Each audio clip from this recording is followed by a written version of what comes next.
అది సకలావతారంబులకు మొదలిగని అయిన శ్రీమన్నారాయణ దేవుని విరాజమానంబైన దివ్య రూపం. దానిని పరమయోగేంద్రుడు దర్శింతును. అప్పరమేశ్వరు నాభికమలంబు వలన సృష్టికర్తలలోన శ్రేష్ఠుండైన బ్రహ్మ ఉదయించే. అతని అవయవస్థానంబులయందు లోక విస్తారంబులు కల్పింపబడియే. మొదల ఆ దేవుండు కౌమారాఖ్య సర్గంబును ఆశ్రయించి బ్రహ్మణ్యుండై దుశ్చరంబైన బ్రహ్మచర్యంబు చరించే. రెండవ మారు జగజ్జననంబు కొరకు రసాతలగత అయిన భూమినెత్తుచు యజ్ఞేశుండై వరాహదేహంబు దాల్చే. మూడవ తోయంబున నారదుండను దేవర్షి కర్మ నిర్మోచకంబైన వైష్ణవతంత్రంబు చెప్పే. నాల్గవ పరి ధర్మభార్యా సర్గంబునందు నరనారాయణాభిధానుండై దుష్కరంబైన తపంబు చేసే. పంచమావతారంబునన్ కపిలుండను సిద్ధేశుండై ఆసురియను బ్రాహ్మణునకు తత్వగ్రామ నిర్ణయంబుగల సాంఖ్యంబును ఉపదేశించే. ఆరవ శరీరంబున అనసూయాదేవి యందు అత్రి మహామునికి కుమారుడై అలర్కునికి ప్రహ్లాద ముఖ్యులకు ఆత్మవిద్య తెలిపే. ఏడవ విగ్రహంబున ఆకూతి యందు రుచికి జన్మించి యజ్ఞుండన ప్రకాశమానుండై యమాది దేవతలం కూడి స్వయంభవమన్వంతరంబు రక్షించే. అష్టమమూర్తిని మేరుదేవి యందు నాభికి జన్మించి ఉరుక్రముండనం ప్రసిద్ధుండై విద్వంజనులకు పరమహంస మార్గంబం ప్రకటించే. ఋషుల చేత కోరంబడి 9వ జన్మంబున పృథ్వీచక్రవర్తి భూమిని ధేనువుంజేసి సమస్త వస్తువులం పిదికే.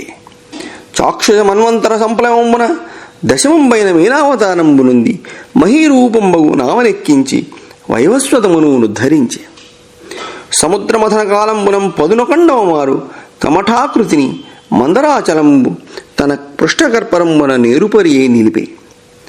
ధన్వంతరయును 12వ తనువున సురాసుర మధ్యమాన క్షీరపాథోది మధ్యభాగంబున అమృత కలశహస్తుండై వెడలే. 13వది అయిన మోహినీ వేషంబున అసురుల మోహితులం చేసి మర సురల అమృతాహారులం కావించే.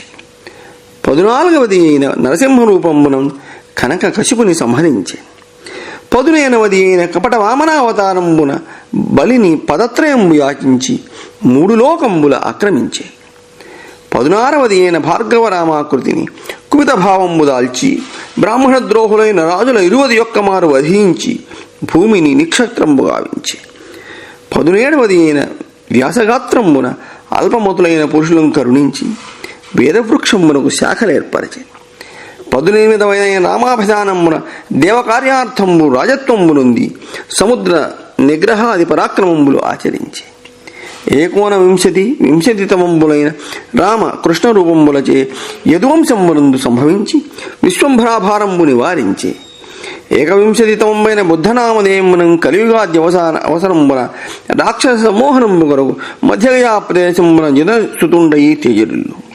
యుగసంధియందు వసుంధరాధీశులు చోరప్రాయులై సంచరింప విష్ణు యశుండను విప్రునికి కల్కి అను పేరు ఉద్భవింపగలండని ఇట్లనియే. అది అన్ని అవతారాలకు మూలవిరాట్టైన అదినారాయణుని దేదీప్యమానమైన దివ్యరూపం. ఆ దివ్యరూపాన్ని మహాత్ములైన యోగీంద్రులు దర్శిస్తారు. శ్రీమన్నారాయణ దేవుని నాభికమలం నుంచి సృష్టికర్తలలో ఆద్యుడైన బ్రహ్మదేవుడు ఉద్భవించాడు. శ్రీహరి అవయవ స్థానాల నుంచి లోకాలు సమస్తము ఆవిర్భవించాయి. 1 ఆదినారాయణ దేవుడు మొదట కౌమారమనే స్వర్గాన్ని ఆశ్రయించి సనకసనందనాది రూపాలతో కఠోరమైన బ్రహ్మచర్యాన్ని ఆచరిస్తూ బ్రహ్మణ్యుడై చరించాడు. 2 రెండవసారి యజ్ఞవరాహదేహం ధరించి విశ్వసృష్టి నిమిత్తం రసాతలం నుంచి భూమండలాన్ని ఉద్ధరించాడు. 3 మూడవ పర్యాయం నారదుడనే దేవర్షిగా జన్మించి మోక్షదాయకమైన వైష్ణవధర్మాన్ని బోధించాడు. 4వ అవతారంలో ధర్ముడను వానికి మూర్తి యందు నరనారాయణ స్వరూపుడై ఆవిర్భవించి ఆత్మశాంతి కోసం అపారమైన తపస్సు చేశాడు. 5వ అవతారం కపిలావతారం. దేవహూతి కర్దములకు జనించి ఆసురి అనే బ్రాహ్మణునికి తత్వనిరూపకమైన సాంఖ్యాన్ని ఉపదేశించాడు. 6వ అవతారంలో అత్రి అనసూయలకు దత్తాత్రేయుడై పుట్టి అలర్కుడు, ప్రహ్లాదుడు మొదలైనవారికి ఆత్మవిద్య ప్రబోధించాడు. 7వ పర్యాయం యజ్ఞుడనే నామంతో రుచికి, ఆకూతికి కుమారుడై యమాది దేవతలతో స్వయంభువ మన్వంతరాన్ని సంరక్షించాడు. ఎనిమిదవ రూపంలో నాభికి మేరుదేవియందు ఉరుక్రముడను పేర ప్రభవించి పండితులకు పరమహంస మార్గాన్ని ప్రకటించాడు. తొమ్మిదవ జన్మలో ఋషుల ప్రార్థన మన్నించి పృథుచక్రవర్తి అయి భూదేవిని గోవు గావించి సర్వ ఓషధులను పిదికాడు. పదవదైన మత్స్యావతారం దాల్చి చాక్షుష మన్వంతరాంతంలో సంభవించిన జలప్రళయంలో భూరూపమైన నావపై నెక్కించి వైవస్వత మనువును కాపాడాడు. 11వ పర్యాయం కూర్మావతారం స్వీకరించి మున్నీటిలో మునగిపోతున్న మందరపర్వతాన్ని నేర్పుగా వీపుపై ధరించాడు. 12వ అవతారంలో ధన్వంతరి అయి దేవదానవులు మతిస్తున్న పాలసముద్రంలో నుంచి అమృత కలశం హస్తాన ధరించి సాక్షాత్కరించాడు. 13వ అవతారంలో మోహిని వేషంలో రాక్షసులను వంచించి దేవతలకు అమృతం పంచిపెట్టాడు. 14వ సారి నరసింహమూర్తిగా అవతరించి ధూర్తుడైన హిరణ్యకశిపుణ్ణి రూపుమాపాడు. 15వ అవతారంలో మాయా వామనుడై బలిచక్రవర్తిని 3 అడుగులు దానమడిగి ముల్లోకాలు ఆక్రమించాడు.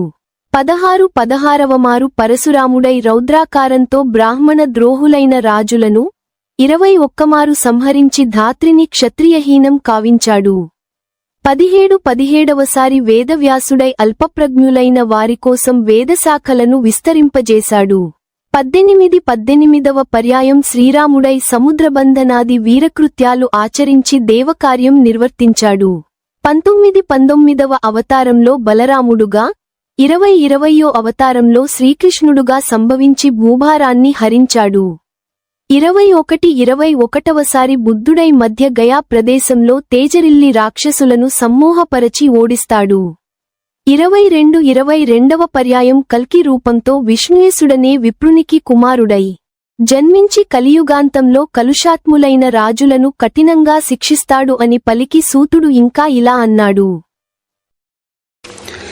సరసింబాసిన వేయు కాలువలయోజన్ విష్ణునందైన శ్రీకరనానా ప్రకటావతారముల సంఖ్యాతంబులుర్వీషులున్ సురలున్ బ్రాహ్మణ సంయమీంద్రులు మహర్షుల్ విష్ణునంశాంశజుల్ హరికృష్ణుండు బలానుజన్ముడెడలేదా విష్ణుడౌ ఏర్పడన్. ప్రపంచంలో సరస్సుల నుండి ఎన్నో కాలవలు వెలువడి ప్రవహిస్తూ ఉంటాయి. అలాగే శ్రీమన్నారాయణుని లోనుంచి విశ్వశ్రేయోదాయకములైన ఎన్నెన్నో అవతారాలు ప్రావిర్భవిస్తూ ఉంటాయి. రాజ్యాలేలేవాళ్లు, దేవతలు, బ్రాహ్మణులు, బ్రహ్మర్షులు, మహర్షులు ఆ నారాయణుని సూక్ష్మ అంశలచే ఉద్భవించిన వారే.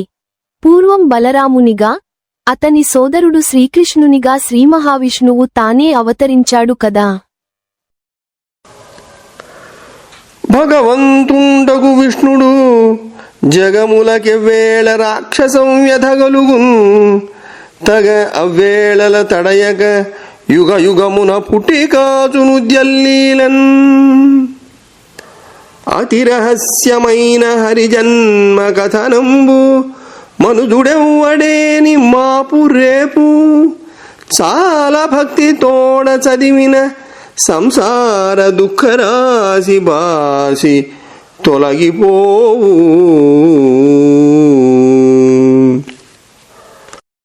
ప్రతి యుగంలో రాకాసుల చేష్టలతో లోకాలు చీకాకుల పాలయ్యే సమయాలలో భగవంతుడైన శ్రీమహావిష్ణువు విడువక తగిన అవతారాలు అవతరించి దుష్టుల శిక్షించి శిష్టుల రక్షించి లోకాలను ఉద్ధరిస్తాడు. అత్యంత రహస్య గాథలైన వాసుదేవుని అవతార గాథలు ఏ మానవుడైతే ఉదయము సాయంకాలము అత్యంత శ్రద్ధాభక్తులతో నిత్యము పఠిస్తాడో అతడు దుఃఖమయమైన సంసార బంధాలకు దూరంగా తొలగిపోయి ఆనందం అనుభవిస్తాడు. వినుండు అరూపుండయి చిదాత్మకుండయి పరగు జీవునికిన్ పరమేశ్వరు మాయాగుణంబులైన మహదాది రూపంబుల చేత ఆత్మస్థానంబుగా స్థూల శరీరంబు విరచితంబైన గగనంబునందు పవనాశ్రిత మేఘ సమూహంబును గాలియందు పార్థివధూడి దోషరత్వంబును ఏ రీతి ఆ రీతి ద్రష్టయగు ఆత్మయందు దృశ్యత్వంబు బుద్ధిమంతులు కాని వారి చేత ఆరోపింపంబడు.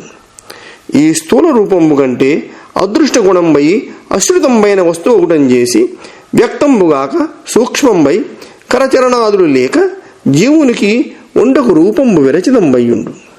సూక్ష్ముడైన జీవుని వలన ఉత్క్రాంతి గమనాగమనంబులం పునర్జన్మంబు దోచు.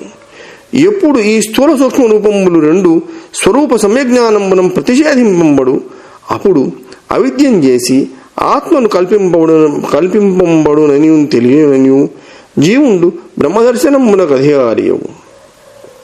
దర్శనంబన జ్ఞానైక స్వరూపంబు విశారదుండైన ఈశ్వరునిదై క్రీడించుచు అవిద్య ఎనంబడుచున్న మాయ ఉపరతయ ఎప్పుడు తాన విద్యారూపమునం పరిణదయగు అప్పుడు జీవోపాధి అయిన స్థూల సూక్ష్మ రూపంబు దహించి జీవుండు కాష్టంబు లేక తేజరులు వన్ని చందమ్మున తాన ఉపరతుండయి బ్రహ్మస్వరూపమునం పొంది పరమానందమున విరాజమానుండవు. ఇట్లు తత్వజ్ఞులు చెప్పుదురని సూతుండు ఇట్లని. వినండి, ప్రాకృత రూపరహితుడు చిదాత్మస్వరూప జ్ఞానస్వరూపుడు అయిన జీవునికి మహదాదులైన మాయాగుణాల వల్ల ఆత్మస్థానమైన స్థూల శరీరం ఏర్పడింది. గగనమందు మేఘసమూహాన్ని ఆరోపించినట్లు, గాలియందు పైకి లేచిన దుమ్ముదుమారాన్ని ఆరోపించినట్లు అజ్ఞానులైన వారు సర్వదర్శి అయిన ఆత్మయందు దృశ్యత్వాన్ని ఆరోపించుతున్నారు. జీవునికి కనిపించే ఈ స్థూలరూపం కంటే కనిపించనిది, వినిపించనిది అయిన జీవాత్మ యొక్క ఉత్కాంతి గమనాగమనాల వల్ల మళ్లీ మళ్లీ జన్మిస్తున్నట్లు అనిపిస్తుంది. స్వస్వరూప జ్ఞానం వల్ల ఈ స్థూల సూక్ష్మరూపాలు రెండు తొలగిపోతాయని, మాయ వల్ల ఇవి ఆత్మకు కల్పింపబడతాయని గ్రహించినప్పుడు జీవునికి బ్రహ్మసందర్శనానికి అధికారం లభిస్తుంది. సమ్యక్ జ్ఞానమే దర్శనం. సర్వజ్ఞుడైన ఈశ్వరునికి లోబడి క్రీడిస్తూ అవిద్య అనబడే మాయ ఉపశమించి తాను విద్యగా పరిణమించినప్పుడు ఉపాధి అయిన స్థూల సూక్ష్మరూపాలను దగ్ధం చేసి కట్టె లేకుండా ప్రకాశిస్తున్న అగ్నిలాగా తానే బ్రహ్మస్వరూపాన్ని పొంది పరమానందంతో విరాజిల్లుతాడని తత్వవేత్తలు వివరిస్తారు అని సూతుడు మళ్లీ చెప్పసాగాడు. జననములేక కర్మముల జాడల పోగ సమస్త చిత్తవర్తనుడగు చక్రికి కవులుదార పదంబుల జన్మకర్మముల్ వినుతులు సేయుచుండుదురు.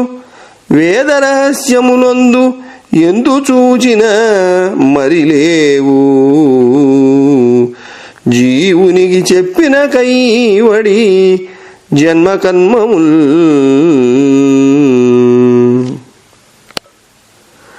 జగదధినాథుడైన హరిసంతత లీలలు నామరూపముల్ తగిలి మనోవచోగదుల తార్కిక చాతుర్యంత గల్గినన్ మిగిలి కుతర్కవాది తగమేరలు చేసిరుంగ నేర్చునే అగణిత వర్తన క్రమము అజ్ఞుడెరింగి నుతింపనోపునే.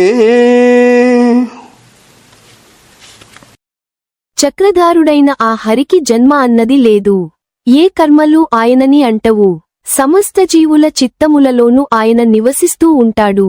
ఆ పరాత్పరునికి విద్వాంసులు జన్మలు కర్మలు కల్పించి ఉదాత్తములైన పదజాలాలతో వర్ణిస్తున్నారు, స్తోత్రాలు చేస్తున్నారు.